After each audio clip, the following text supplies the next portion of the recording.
Ak máte teraz čas, budeme spolu hovoriť o životnom poistení.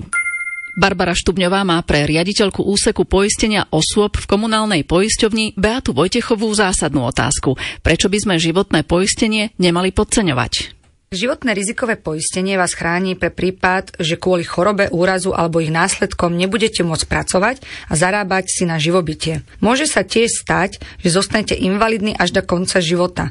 Ak máte rodinu, je to ešte komplikovanejšie, pretože by ste za každých okolností mali mať zodpovedanú otázku, z čoho zaplatíte výdavky spojené s liečbou alebo napríklad nájom, hypotéku, stravu, ak prídete o príjem.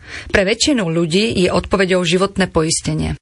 Toto sú veľmi ťažké témy. Poďme teda vysvetliť, ako pomôže životné poistenie v prípade, že nám do života vstúpi napríklad onkologické ochorenie alebo nejaká iná vážna diagnóza. Samozrejme, všetko závisí od správneho výberu pri poistení a poistných súm, s čím vám pomôže poistný poradca. Ako príklad uvedieme poistenie Provital Partners pri poistením napríklad onkologických ochorení, invalidity od 41% uznanej sociálnou poisťovňou alebo chirurgický zákrok.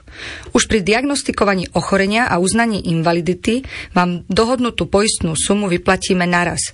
Súčasťou poistenia sú aj asistenčné služby, to znamená, že svoju diagnózu môžete bezplatne konzultovať s ďalšími špecialistami. V rodinách s malými deťmi je vhodné zvážiť aj pripoistenie polovičného a úplného osirotenia. Spomenuli sme deti, je potrebné poistiť nejaké riziká aj u nich?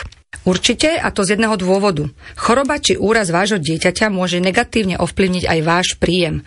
Preto máme v životnom poistení Provital Partner zahrnuté aj pripoistenie až pre 5 členov rodiny. Aspoň po finančnej stránke tak môžete ľahšie prekonať aj takéto náročné životné situácie. Viac informácií nájdete na stránke www.kpas.sk.